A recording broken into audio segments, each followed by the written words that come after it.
বিদ্যমান রাজনৈতিক পরিস্থিতিতে এখন বড় প্রশ্ন উঠেছে, বিএনপি আসলে কেন চুপ করে বসে আছে? বিএনপির কোনো ভূমিকা নেই কেন? কেবলমাত্র বক্তব্য বিবৃতির মধ্যেই কেন সীমাবদ্ধ আছে?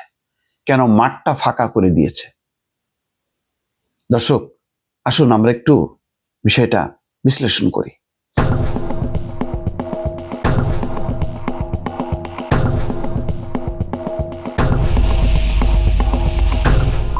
কালবেলার একটা শিরোনাম চোখে পড়ল। তার শিরোনামটা হচ্ছে এরকম: সব দিকে তীক্ষ্ণ নজর বিএনপির, কেন্দ্র থেকে তৃণমূলে ওয়েট অ্যান্ড ওয়াচ নীতি। কিন্তু এই যে ওয়েট অ্যান্ড ওয়াচ নীতি এখন কি প্রযোজ্য? এখন তো যুদ্ধের সময়, যুদ্ধের ময়দান কেন ছেড়ে দিয়ে বিএনপি চুপচাপ বসে আছে? অন্তত গত কয়েকদিনের ঘটনা প্রবাহ, শুক্রবার, শনিবার বা তার আগে যে উগ্রপন্থীদের যে একটা তাণ্ডব লীলা চলল, শুক্রবারই দেখেন মানে কি পরিস্থিতি হলো। প্রথম আলো, ডেইলি স্টার, ছায়ানট জ্বালিয়ে দেওয়া হলো, বিভিন্ন জায়গায় হামলা হলো। সেই আওয়ামী লীগের কার্যালয় বলেন, 32 নম্বর বলেন, সেই জায়গাগুলোতে তাণ্ডব চালিয়ে তারা শক্তি বাড়ালো, তারা তাদের উন্মাদনা প্রকাশ করলো, তারা জানান দিল যে আমরাই দেশ চালাবো, আমরাই ক্ষমতার যে পরিবর্তন হয়েছে 5ই আগস্টের পর আমরা লিড করছি। অদ্ভুত ব্যাপার, যারা পরিবর্তন ঘটালো, যদি নেতৃত্বের জায়গা থেকে বলি, এনসিপি কিন্তু প্রথম দিকে একটু তারা থাকার চেষ্টা করলো, কিন্তু তারপর তারা মাঠ ছেড়ে দিল।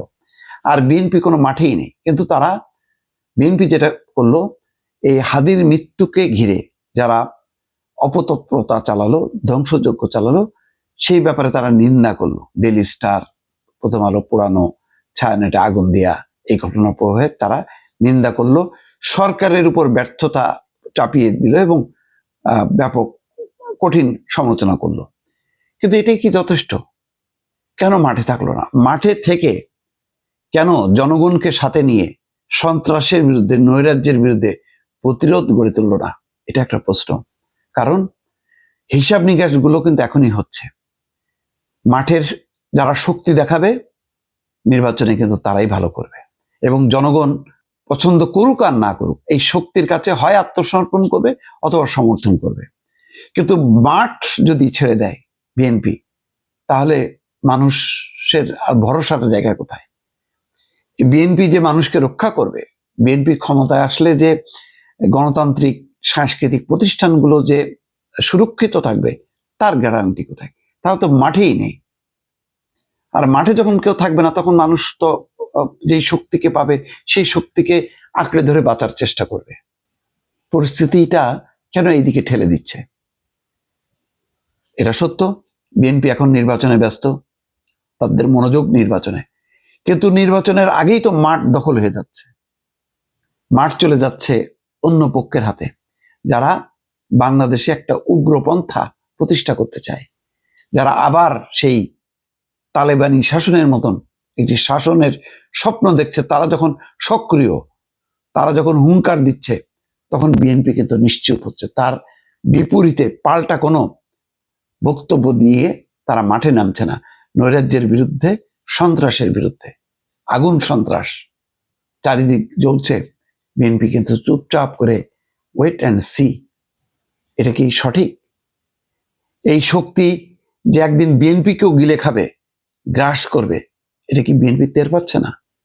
আমার কাছে অনেকগুলো প্রশ্ন, যে এইরকম দুঃসময়ে বিএনপি হাত পা গুটিয়ে বসে আছে, মাঠটা ছেড়ে দিয়েছে, অথচ সেই মাঠের তাণ্ডব চালাচ্ছে সন্ত্রাসীরা, মব সৃষ্টিকারীরা, উগ্রপন্থীরা।